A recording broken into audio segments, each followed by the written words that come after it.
grab the tab on the back of the ignition coil harness.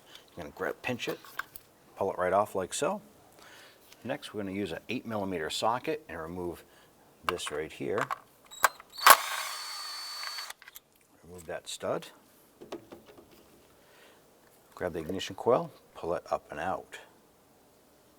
Now I put a light coating of dielectric grease on the rubber boot, and we put a little dab inside. Let's go ahead and install the ignition coil down on top of the spark plug. Let's get our stud started there.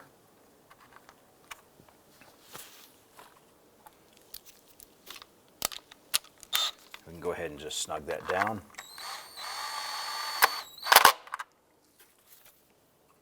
Reconnect the harness. Repeat this for the other three.